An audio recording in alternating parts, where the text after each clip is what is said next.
Welcome to Food for Thought. My name is Colleen Patrick-Goudreau. I am your host. Today's episode is Beef is Bull, the environmental impacts of meat labeled grass-fed, local, or regenerative. You can find me at joyfulvegan.com. If this podcast is something you value and you'd like to keep it going and you'd like to be part of our community and you'd like to enjoy some perks, please head over to joyfulvegan.com. Click on the donate button in the upper right-hand corner, and you can find out how to become a supporter today at your chosen level. This topic has been in the queue for years, ever since I was told by a random stranger a few years ago. This is how these topics happen. You're getting a behind-the-scenes peek at how it happens. A stranger told me a few years ago that he saw the documentary The Biggest Little Farm, and he stopped being vegetarian and he started eating meat. And I thought, oh yeah, this is a topic I want to delve into for my own awareness, for my own education, and so that I'd be able to share my findings with you. So here we are. So while this topic has been in the queue for quite some time, I decided to bump it up to the top of the queue when I saw the announcement from Sage Bistro, a vegan restaurant in Los Angeles, I've been to several times, announce on Earth Day that they were no longer going to be Sage Vegan Bistro, but would now be Sage Regenerative Kitchen. And I thought, oh, maybe they're sourcing all their produce from regenerative farms? No. It means that they would not be a vegan restaurant anymore because they are now going to include beef and bison and cheese and eggs from regenerative farms into all of their locations in LA. Quote, when Sage flips to its new menu, they plan to serve beef and bison that are all grass-fed and grass-finished on partner farms via mob grazing, or the practice of moving the animals daily, and chickens at Sage, served at Sage, will be pasture-raised and also moved daily. Suffice it to say, Sage, like many restaurants, had a tough pandemic experience and a tough post-pandemic recovery. So no doubt economics are a huge factor here, but that's not how it's framed. Chef owner Molly Engelhart, quote, I'm adding meat to the menu because I think an important pathway forward for sequestering carbon is bovine on grass, and we want to provide high quality meat that was raised in a way that's reversing climate change rather than causing climate change. A vegan diet, the chef owner said, is no longer enough to combat climate change. I don't know, no longer. I don't know if it was once, but it no longer is. I'm not sure what she means by that, but I wanted to put that statement to the test. So if you're interested in my thoughts about that specifically, and I have thoughts, I'm hosting a live stream on Monday, April 29th, coming up. For Patreon supporters, members of the community, we have our monthly live stream. You can join me for this behind-the-scenes conversation, something you can partake in every month as a member of the club. It's at 5 p.m. Pacific time. We vary the times for the live stream because I realize that not all of my supporters are in the United States. But Monday, April 29th, it will be at 5 p.m. Pacific time. And if you want to join me, you can go to joyfulvegan.com. Make sure that you are a patron. And this particular live stream is open to patrons at all levels. Usually they're just for champions and above, but you can join me at whatever level you're at. So head over to joyfulvegan.com, click on donate. It'll bring you over to Patreon and you can choose your chosen level. And if you were once a patron and you don't know if your support has lapsed, you can go and renew, etc. So I look forward to seeing you there and talking about this very thorny subject. So let's now talk about this newest fad, I'm going to say, in the sustainable meat space. And I say fad because I can say that now. Once you start aging and you've had some years and decades behind you, you can start saying, yeah, I've lived through fads. I've seen fads come and go. And in the last 25 years, I've been vegan, espousing the joys and benefits of eating plants. I've seen lots of justifications for and romanticizing of the consumption of animal flesh and the arguments against eating, I want to say plant flesh. It's not plant flesh, plants. So regenerative agriculture is just the newest one. It's another way of twisting ourselves into a pretzel because we want to continue doing something that's harmful, but frame it as helpful because we don't want to do the thing that's actually beneficial because it requires us doing something different.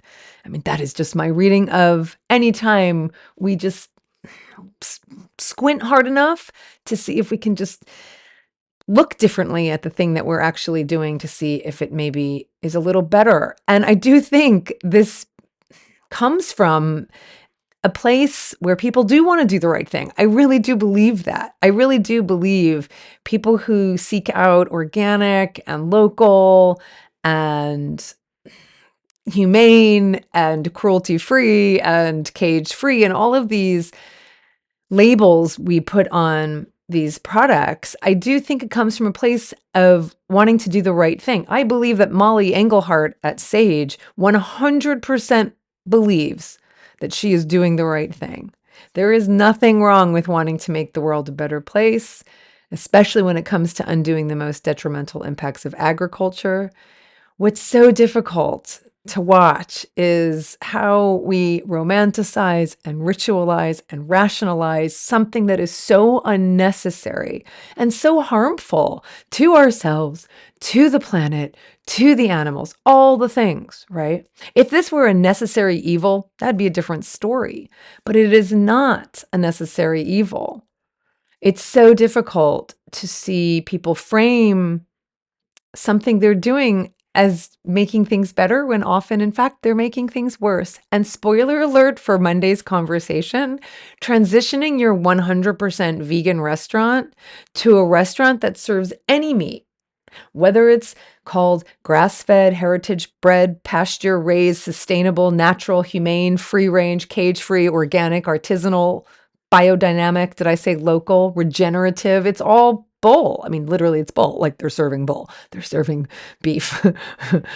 But seriously, whether it's an individual or a restaurant going from consuming or serving plants to consuming or serving animal products, you're making things worse. You're going in the wrong direction.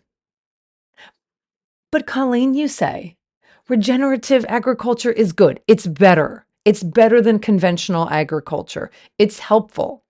It's about sustainability and healthy soils and biodiversity.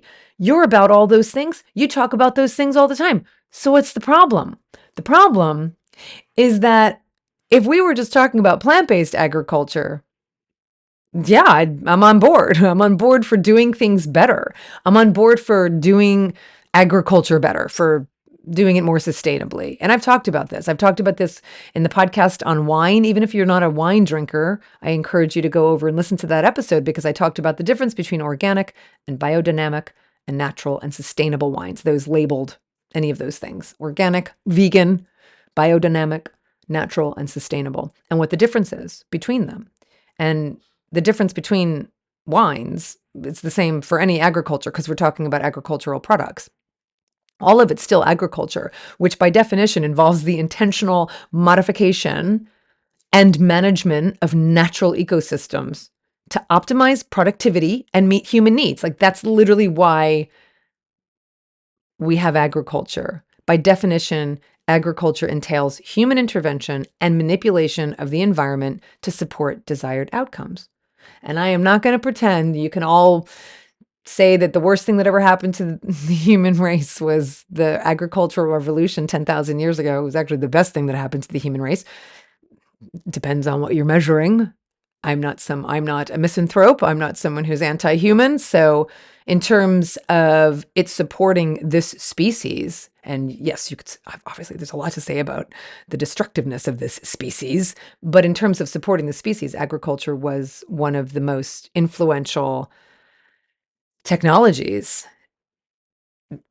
one of the top three that has influenced human flourishing, at least human population. I'll just leave it there. And so, what are these desired outcomes when it comes to growing crops, right? Increased yields, improved quality, improved nutritional quality, reduced waste, right? These are the things that you look at when you weigh what you put in and what you get out. And we can and we have done a lot of those things well, and we've done those things poorly. We're improving in a lot of ways, and we have a long way to go. So agriculture has become more efficient because of technology, because of breeding techniques, because of farming practices, because of government policies, because of scientific research. And all of these improvements have led to increased productivity, reduced resource use, improved sustainability. And that means we can grow more food with fewer resources on less land for more people. That's the goal. So if you're a farmer and you want to apply sustainable farming practices, then absolutely, there are things sustainable farms are already doing: crop rotation, cover cropping, water conservation, like drip irrigation, mulching, composting, rainwater harvesting. All of those things are being done to improve crops. And I'm talking right now specifically, well, just crops, whether they're grown for humans or for animals. But obviously, in what I'm interested in is, yeah, if we're gonna, if I'm gonna get an apple, I want to get it from someone who's applying principles that is going to be the best for kind of everyone, right?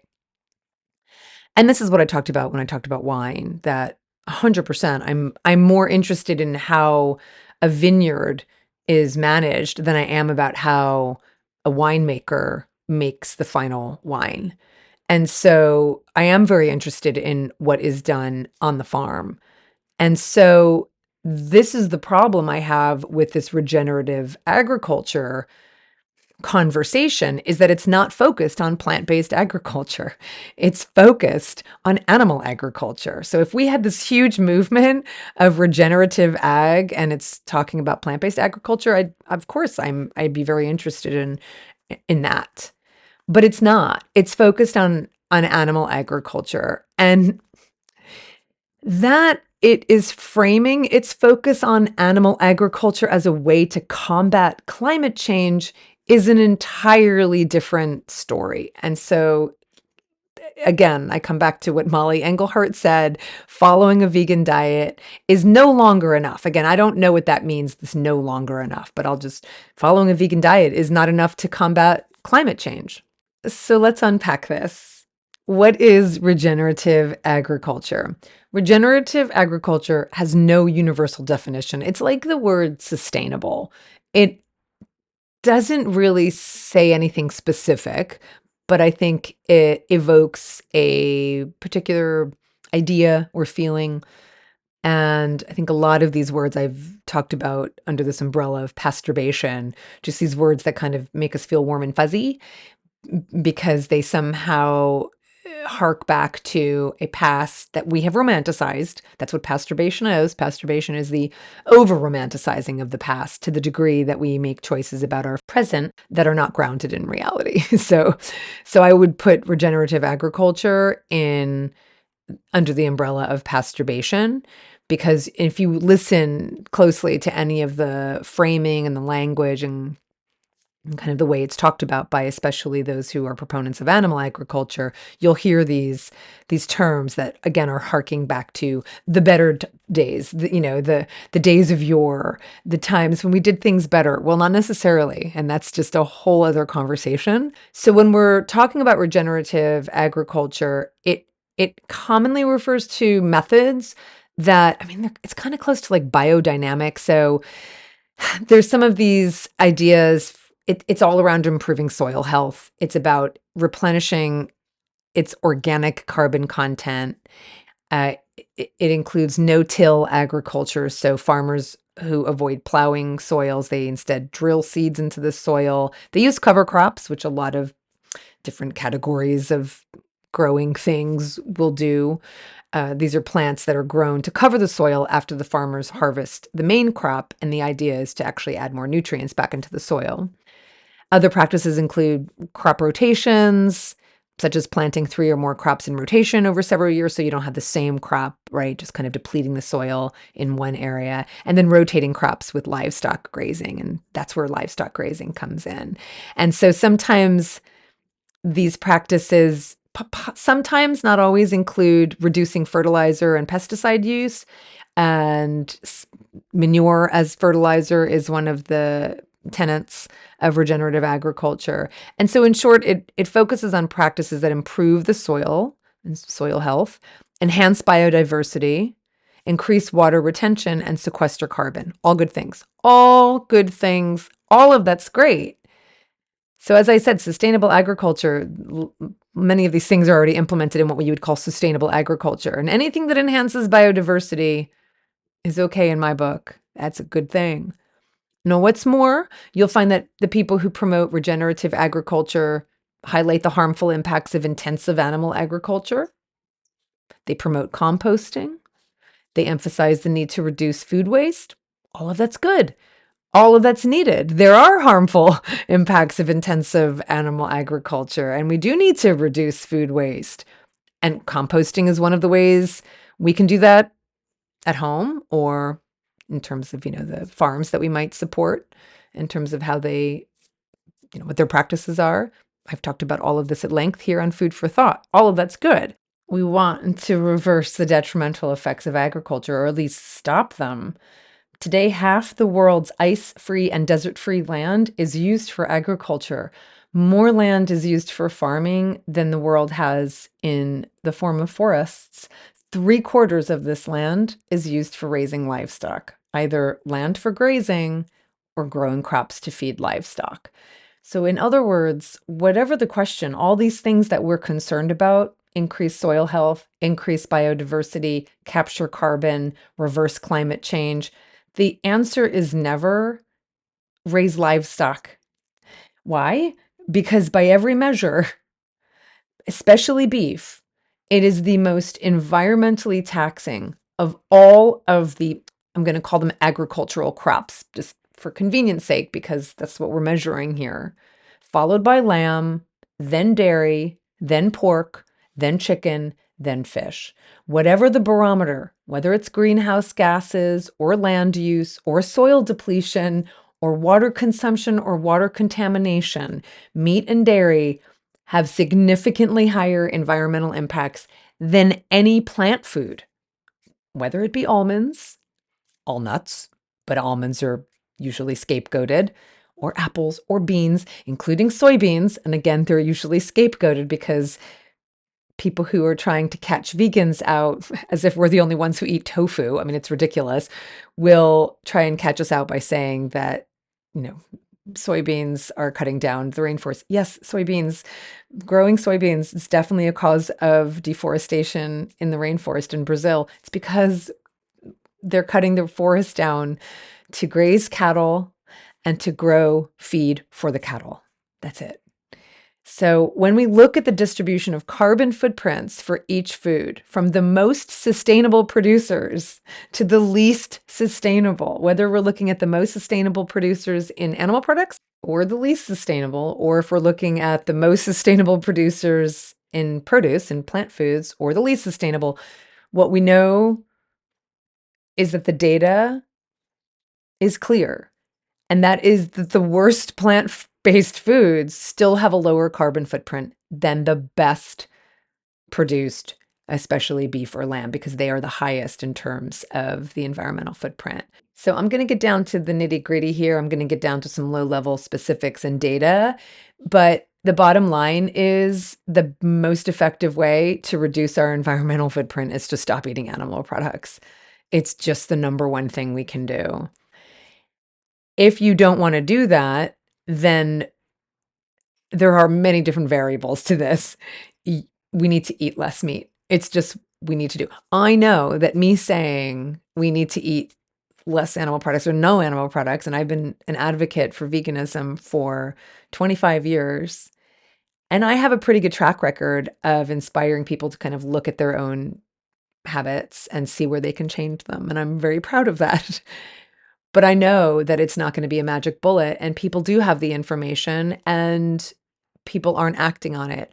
So there's a lot to say about what people can do, what steps to take, where they can start, all of it. But I'm just going to tell you right now that the number one thing we can do, and this isn't even from a health or, you know, animal perspective, literally from a carbon footprint perspective, the best thing we could do is to eat plant foods. It's just the best thing we can do. Next, eat less of whatever you're eating, especially beef and lamb. And that doesn't mean regenerative. It doesn't mean sustainable. It doesn't mean local or grass-fed. And as I'll get into, none of those have any impacts on the reason beef and lamb have the highest environmental footprint. So if you want to stick around, I'll tell you why. And in fact, grass-fed is actually the worst form of beef. And stick around, I'll tell you why. Now, the problem is I know that some people have already turned me off. That's fine. All good. We're all ready to hear what we want to hear when we're ready to hear it. It's very sad, though, because the very people who care the most and who want to do the right thing and who are maybe stuck on this idea that, no, I can keep having my meat and eat it too, right? That's what we want. And so we twist ourselves into knots and we believe that, nope, I can still have meat and I can still eat meat and I can still eat beef and I can do it in a way that has the least environmental impact. But so I say that's sad because they already care. They already have the intention of not wanting to have a high impact, but there is just no way to have our meat and eat it too. There's just no way. We need to eat less of it or none of it. And I know that doesn't sound like fun. I sound like a curmudgeon here, but it is fun because obviously there's just so many benefits and so much pleasure in eating plant foods. So the problem is, while the practices in regenerative animal agriculture promoting biodiversity, increasing soil health, sequestering carbon, all of these things are good. All of these things can be done and done better without animal agriculture. So it's a false dichotomy because we can do all of this with plant-based agriculture. And what's more is that when we're just focused on plant-based agriculture, we're not cutting down forests because we don't need to cut down forests for grazing land. And what I'll also get into is, a huge percentage of crops grown in the world globally are crops that are fed to animals who we then kill. So the benefit of just, again, focusing on plant-based agriculture is not only that we are not cutting down forests for grazing land, but we need a lot less land for growing food directly for humans. And we could take a lot of the barren land that has been used for grazing or for crops for animals, and we can convert that back to forests. So rewilding, and we've talked about rewilding. I'll talk more about rewilding if you want, because I'm so encouraged by rewilding as a movement. That's definitely a place where I think we can and should put our energies. So these are better options than contributing to the worst environmental culprits, which are meat and dairy.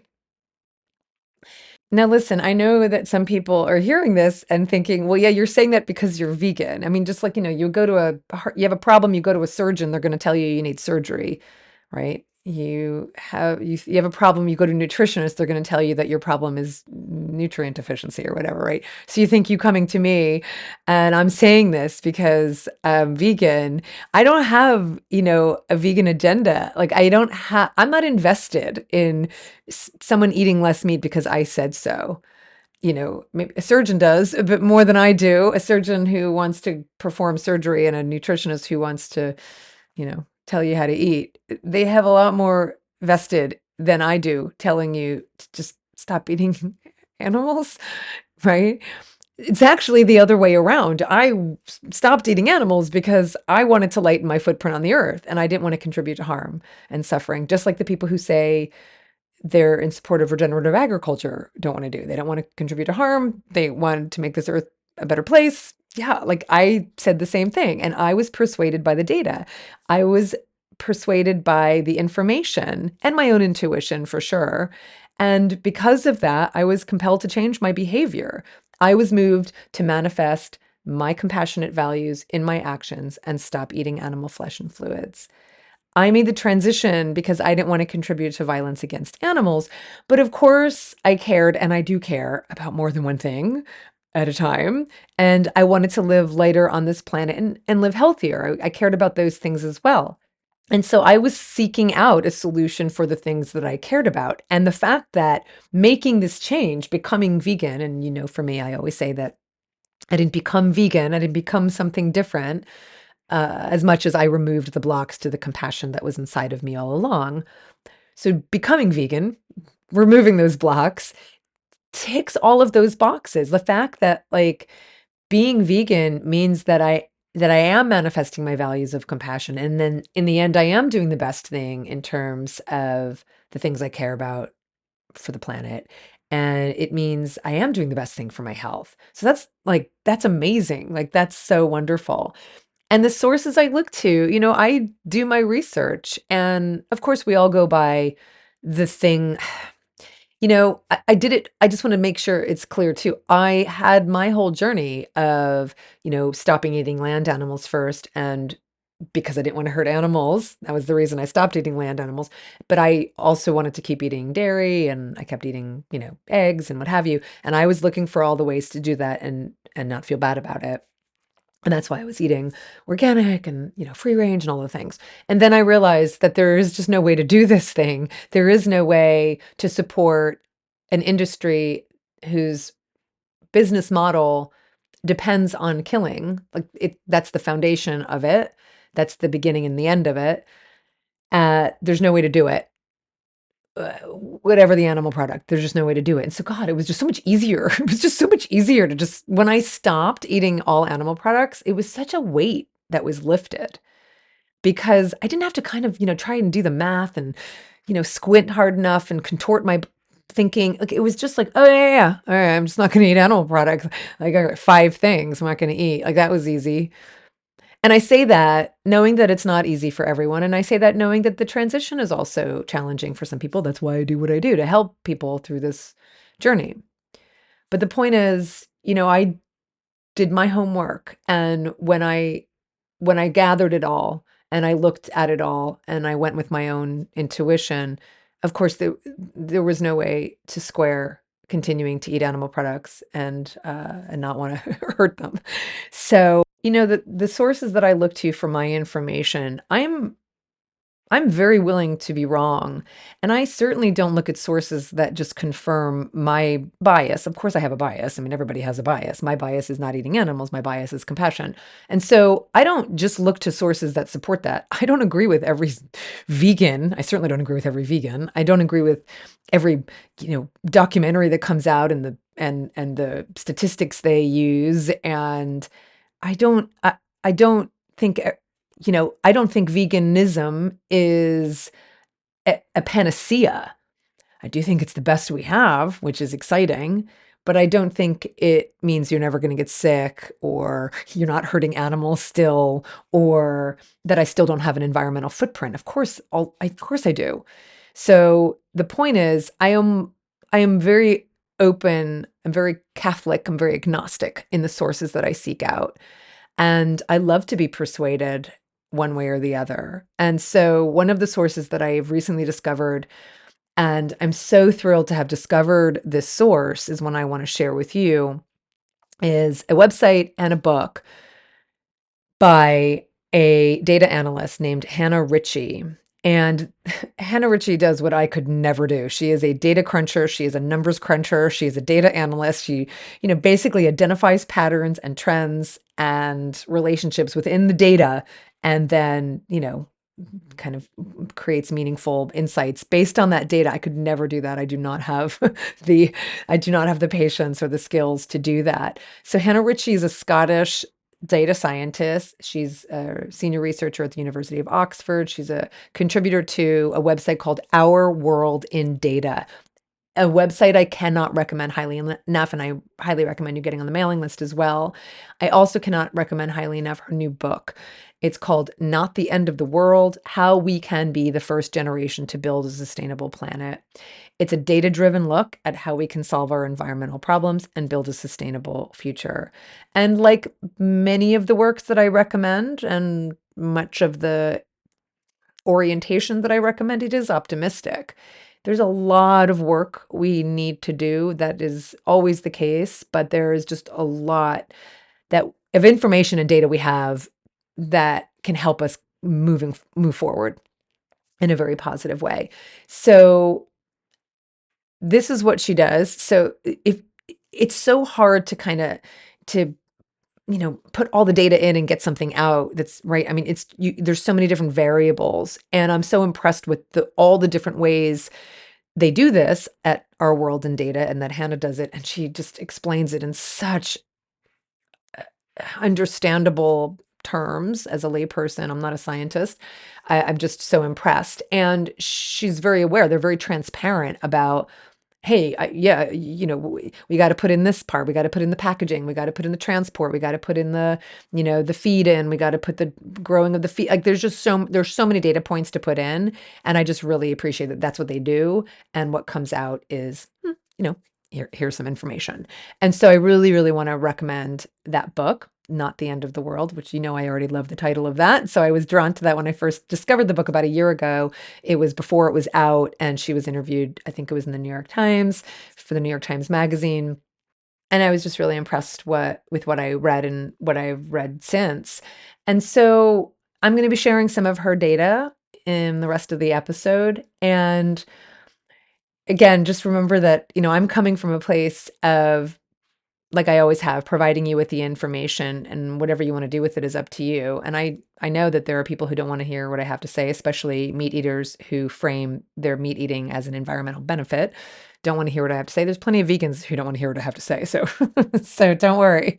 Don't worry. I'm about to tick off a lot of vegans, because the truth is, while eating 100% vegan, plant-based will substantially improve our health, it'll heal our earth. It'll prevent violence against animals, 100%.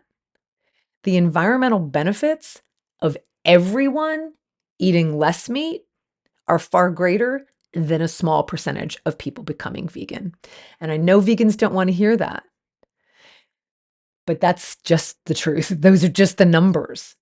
Those are just the numbers. If we have another percentage more of people being vegan, we're always to throw, 5% now instead of 3%, 3% instead of 2%, 4% instead of 3%. That will not have the impact. And that's pretty much where we have hovered. We haven't done better than that. We've never been at 10% globally. 20? Not even close. Not even close. So the benefits of the entire world population, let's say the US population, eating half the amount of meat they eat now, the environmental effects of that, the benefits of that, are greater than just one more percentage, two more percentages of people becoming vegan. So again, I can't say this enough. If the entire world population went vegan and shifted to a plant-based diet, the benefits would be incalculable. I mean, it would be like we wouldn't even recognize this world if we could do some kind of, AI, speed up what the benefits would be. It would be just unbelievable. The benefits would be unbelievable, incalculable. But it's not realistic.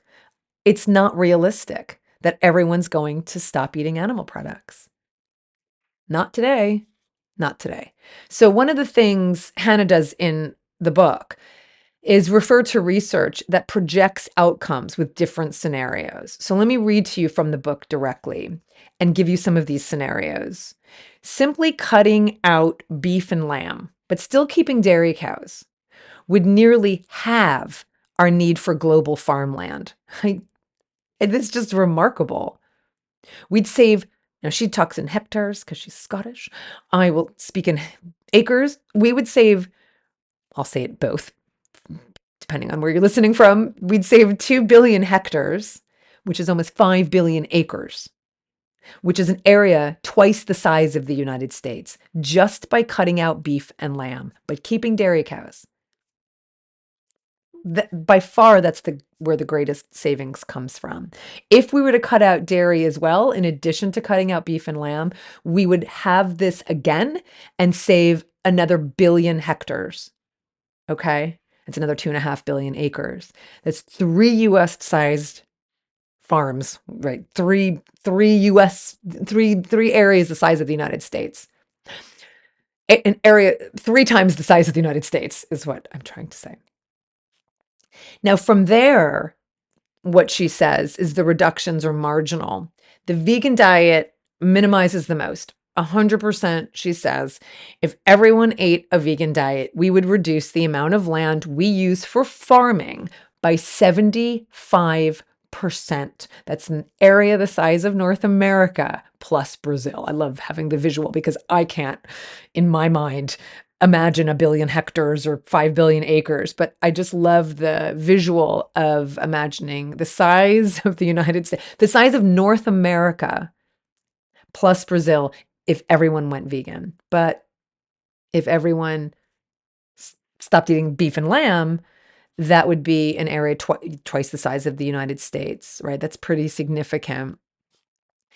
However, the savings compared to a diet with some chicken or some fish and some eggs are not that big. So for those who in any way think I am advocating a diet with chickens and fish and eggs, you're wrong. You're just wrong. I mean, I'm just not going to convince you otherwise, because from an animal's perspective, no meat is ideal. From the perspective of not wanting to contribute to violence against animals, there is no amount of violence that is good violence.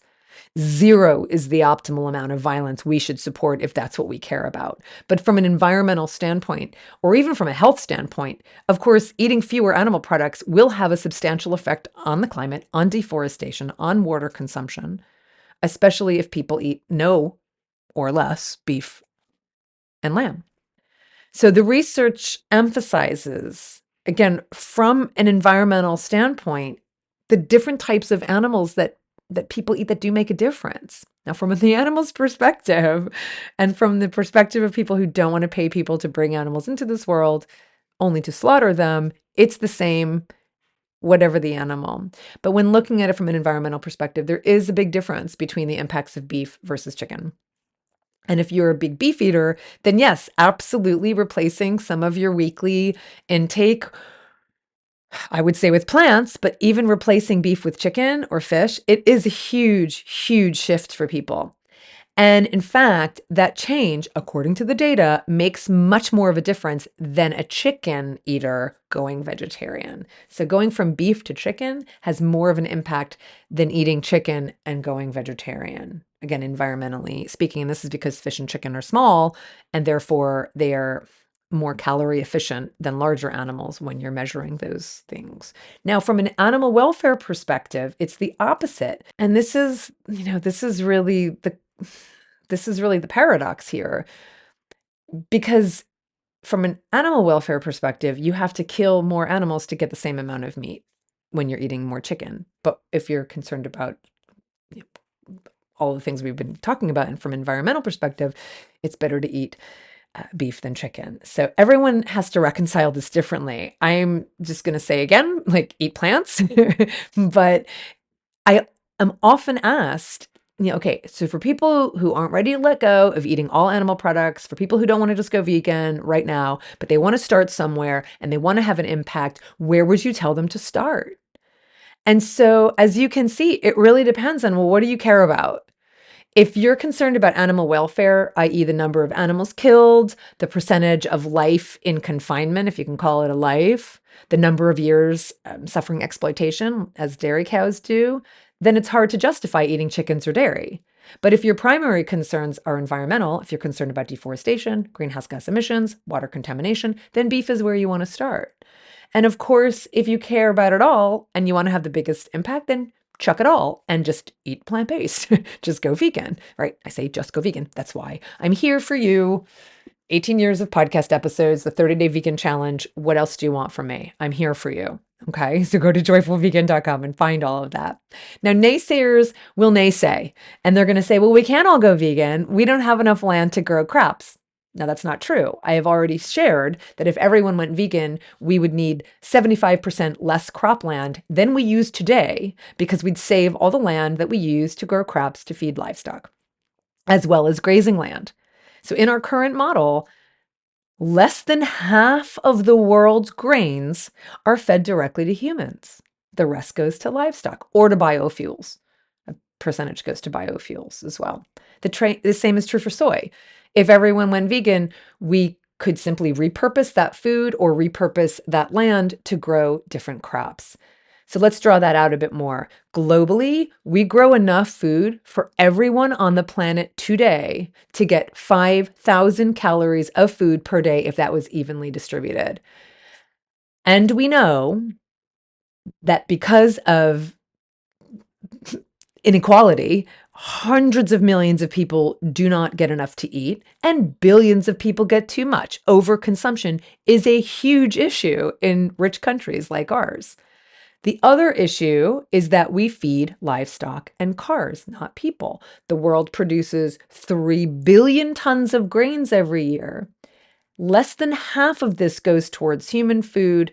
In rich countries, it's 41% that goes to livestock, and it's 11% that goes to industrial uses like biofuels, right? So less than half goes to people. In poor countries, like in Chad and Malawi and Rwanda and India, nearly all of their grains go to humans, like 90%, right?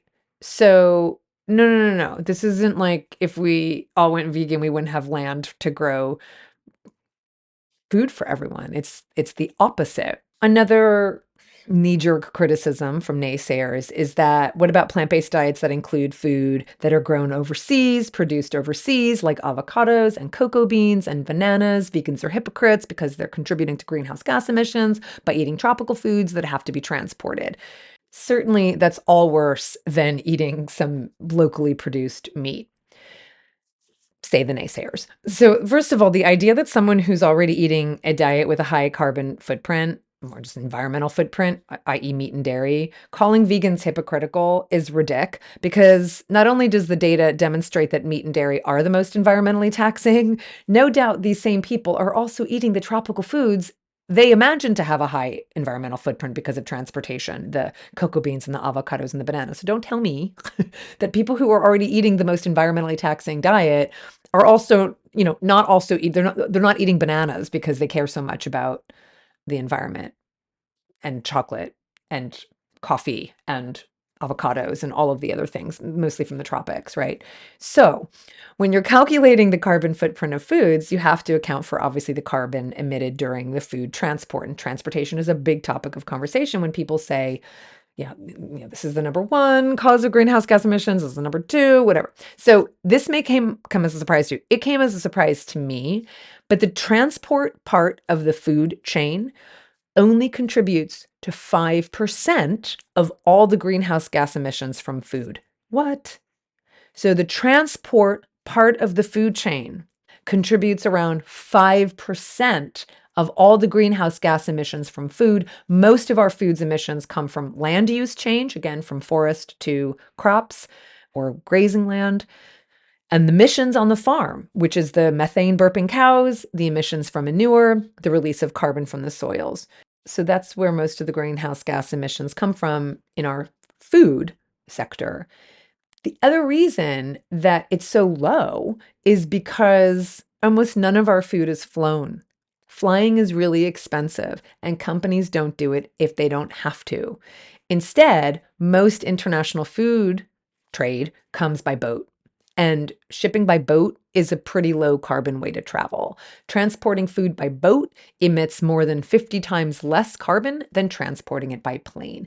So the conversation about local produce and farmers markets versus produce that's being shipped from other countries, that's another conversation because that is a conversation we have to have.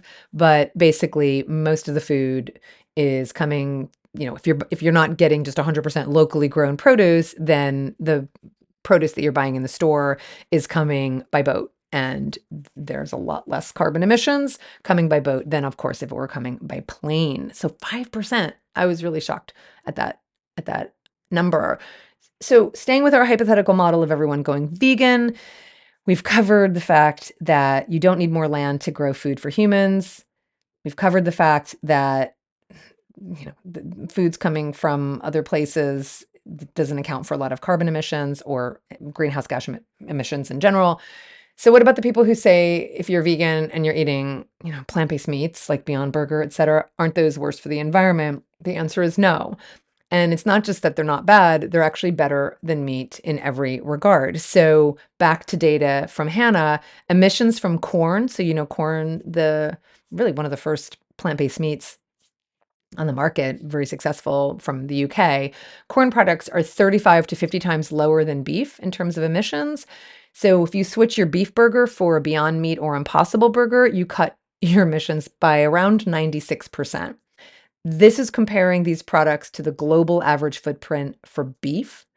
Substitutes still have a footprint around 10 times smaller than beef from the US or Europe. And even the footprint of the world's lowest carbon beef is still 5 times bigger than the Beyond Meat or Impossible burger and 10 times bigger than corn. So there's a lot there. But the idea is no, it's still that's even accounting for packaging and even the energy used in producing these products, still better than beef. So the cattle in the room, not the elephant, the cattle in the room, if beef is so bad, isn't beef from regenerative or sustainable operations better? So since I'm doing a best better analysis, and that's what I've done here, I'm trying to give you all of the information so you can walk away with at least some things you can do better after this episode. Isn't the environmental footprint of beef lessened by raising cattle in ways that are better for the environment?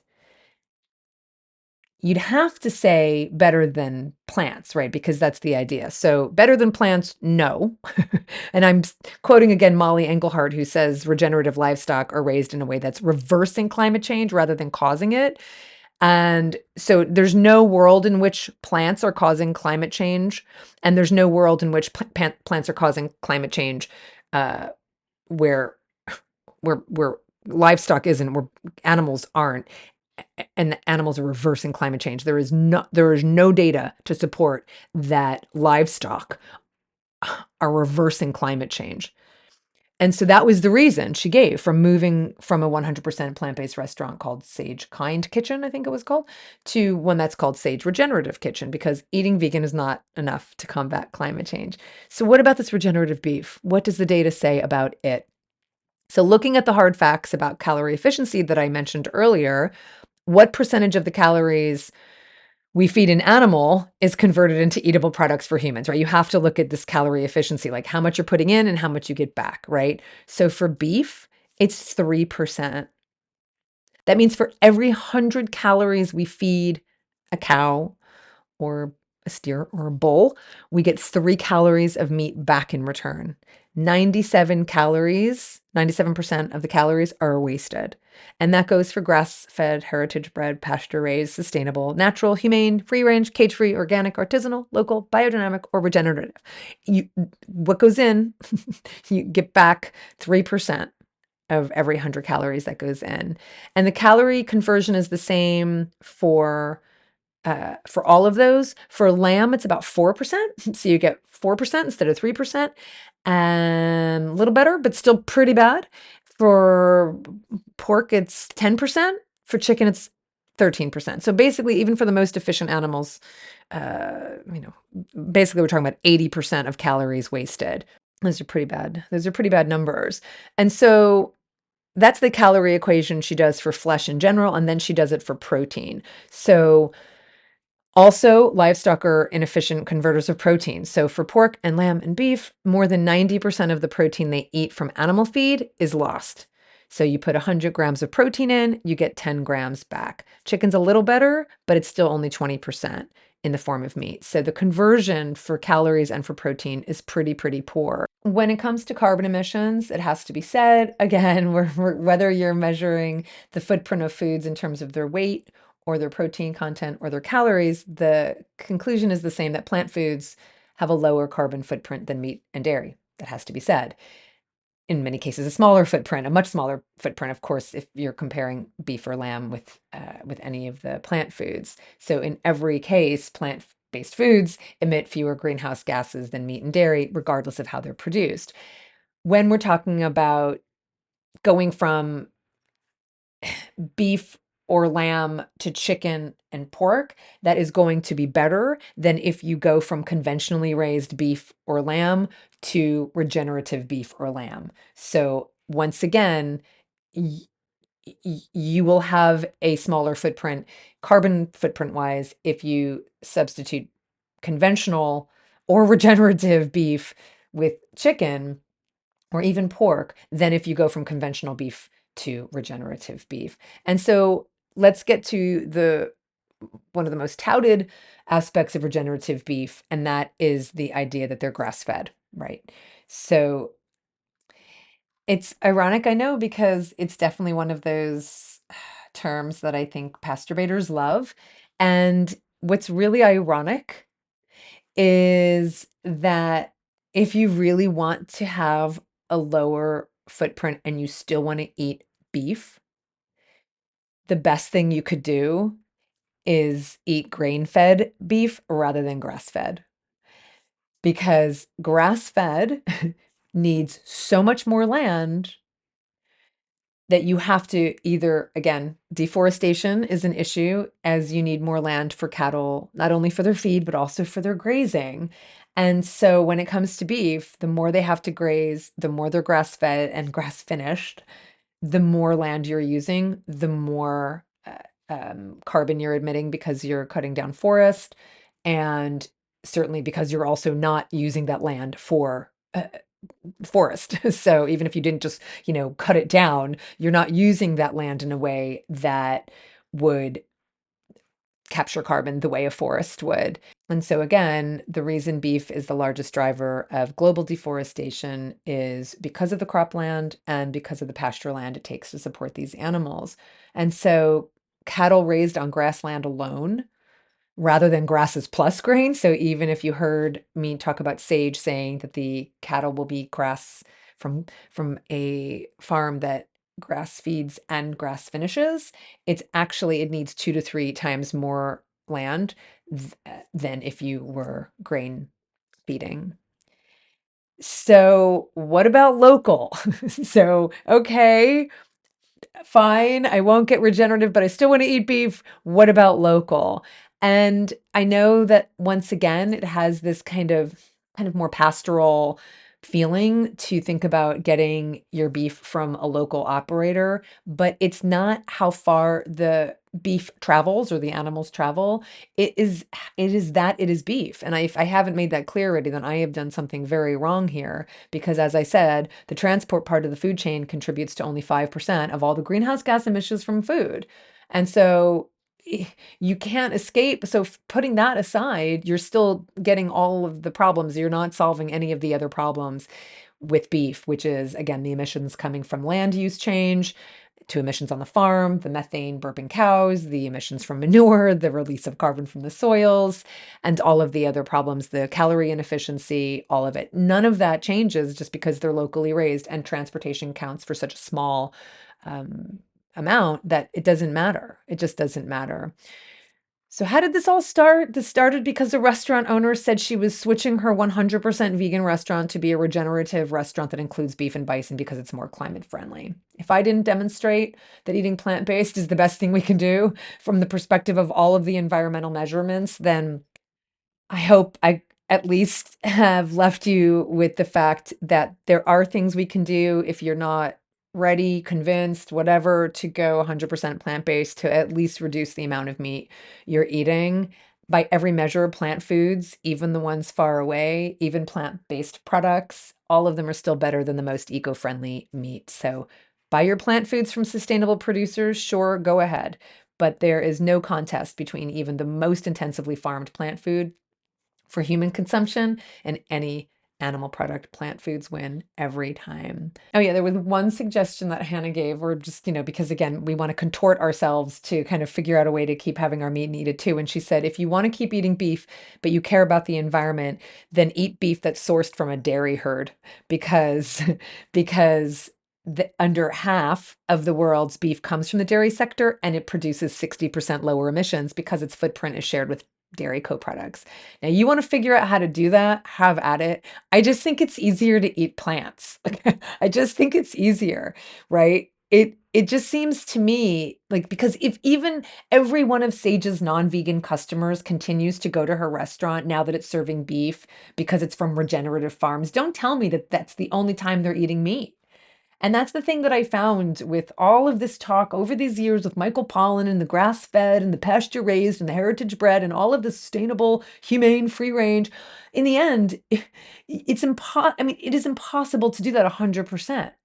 It is impossible to know that every time you are eating meat, that it's from a producer that you know and trust, and you know exactly how well they're doing it, and especially just by virtue of it being meat, you can't get away, you can't separate out all of these environmental problems.